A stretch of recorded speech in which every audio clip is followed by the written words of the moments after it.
All right, so the World Bank is now warning of a global recession next year, tied to a worldwide energy crisis. And joining us now to talk about it, President of the World Bank, my friend David Malpass. David, welcome. On set, no less. Hi, Larry. Terrific. Good to be here. Terrific. Glad to have you.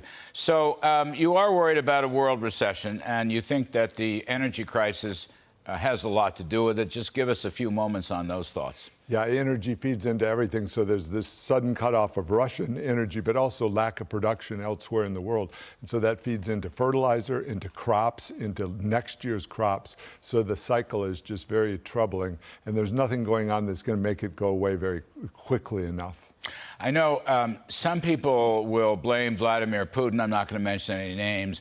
But my question to you is, wouldn't we have better off just amping up our production of fossil fuels, particularly the LNG exports? I mean, wouldn't that have helped a lot? That so would help a lot. And, you know, markets are forward looking. So if you made that announcement, that would help. Natural gas prices would come down.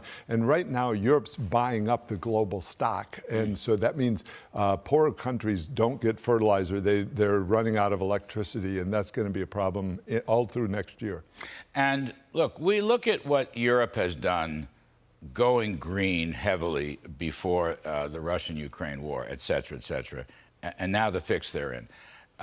Can the U.S. learn something from this going green without any clear alternative structures? For example, we have the best fossil fuel industry in the world today. I mean, shouldn't we learn something from this? Well, don't be dependent on Russia, so that's one. But then also try to find ways to have, we can call it less carbon-intensive fuels. So in some way, they all got lumped together. And the reality of the world is there's all different kinds of coal. And one problem right now is if you don't have natural gas, what Europe is doing is reopening the coal-fired power plants because you need it for base load. Within your electricity grid, the world runs on base load.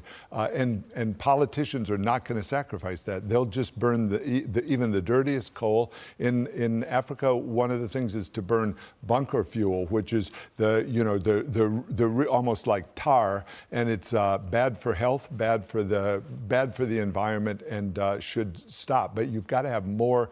I think natural gas, maybe nuclear. It's hard. World Bank can't lead on that, but the U.S. sure could. Yes, the U.S. should.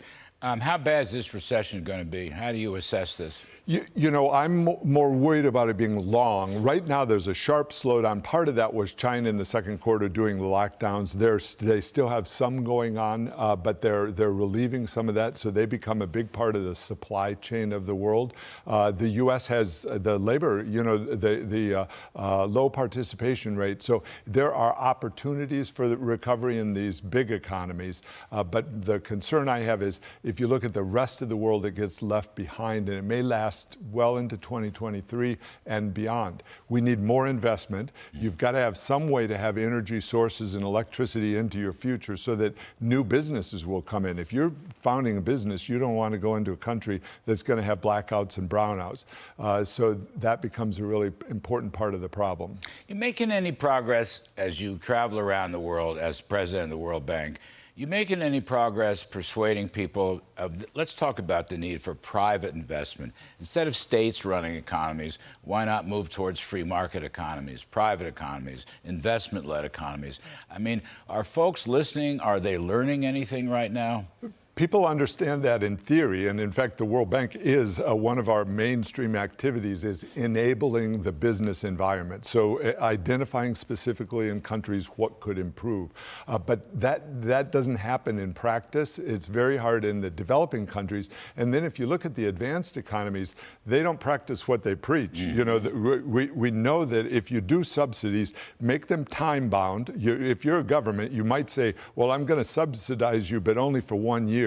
And then I'm going to let it go back to the market. They're not doing that. They're putting in permanent subsidies and making them really expensive.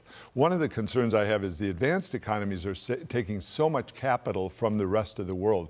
All of that national debt that the U.S. has, but it's also in Europe, in Japan, comes out of a global capital stock that's really that's all there is. So if you're going to use it all up in governments and government spending, what's going to be left for people to grow with? So we don't have the tax And regulatory incentives. I mean, isn't that an issue? You know what? I worry a lot. I worry a lot about Africa, but I worry a lot, David, about Latin America, South America. I worry about the Bolsonaro election. I know we're not here to talk politics, but I've seen Chile go wrong way. I've seen Argentina go wrong way. Venezuela, we know all about, has been an absolute catastrophe. I'm very worried about South America. Yeah, and I'll broaden that. Fragility in the world is really challenging. The governments are fragile, and as inflation hits them and then food prices go up, politicians just look for a place to hide, and that means often populism or bad regulatory policy. We work against that in our programs, but the tide is really going in that direction. So I'm concerned. I think of it as really a crisis in development. If you think about development, we all have a stake in that. That makes the world a better place. And it right now looks like a crisis that will last some long time for development. So, and part of that, you mentioned inflation, of course. Inflation in connection with energy, I get that. But I would say central banks were late, not late to the party, they were late to ending the party, including our central bank here in the U.S. You're worried about inflation here at home. You're worried about recession here at home. But from your bird's eye view at the World Bank, are these other central banks fighting inflation? Are they doing what they should be doing? They are trying. They're now aware of inflation, and I think waited too long on interest rates at zero. Or in some of the developing countries, they were able to take advantage of that and borrow whole bunches of money through the Eurobond market that then went through their governments. So you're left with a lot of debt, and now the rate hikes come on, and so the bonds roll over at a much higher borrowing rate. So this is a problem for the developing world, but I think also for the advanced economies that they got so deep into into basically subsidized money for the bond market. Cheap money. Cheap money and bond. Cheap money running by governments. That's right. Totally wrong, isn't it? Cheap totally money wrong. through governments. I mean, if private people want to borrow, fine. Governments, not fine. The dollar, this is the last one, last minute. The dollar is very strong. It's front page story in today's Wall Street Journal. The dollar's up 14, 15%. The euro has hemorrhaged. It's now 1-to-1, which is incredible. The pound is $1.14. Japan now, the yen's 140 to the dollar, or I think it went above 140 today. So you've got it's been running at 144. I mean, really weak. So, right. So you've got a very strong dollar. Everybody else is weak, including, I think, financial risk for these emerging market borrowers, these less developed country borrowers. I mean, is there a financial meltdown risk developing out there? There is a hemorrhage of capital out of the emerging markets, and that shows up in their international reserves going down and in the reflows going down. People aren't rolling over, and new gross fixed capital formation is not happening very, very strongly in the developing countries. I would say that the dollar being strong is part of the resilience that we see in the U.S. Financial markets, and the world kind of likes that when the dollar is stable.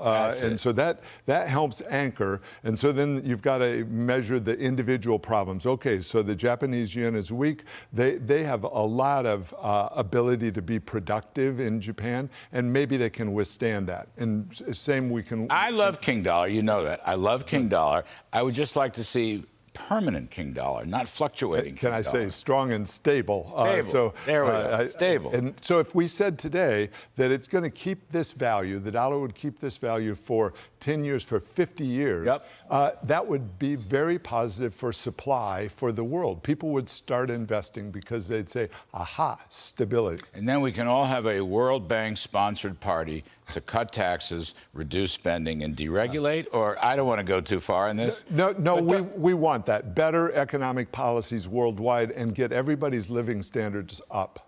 World Bank on the supply side. You heard it from Mr. David Malpass. Thank you, David. Appreciate it.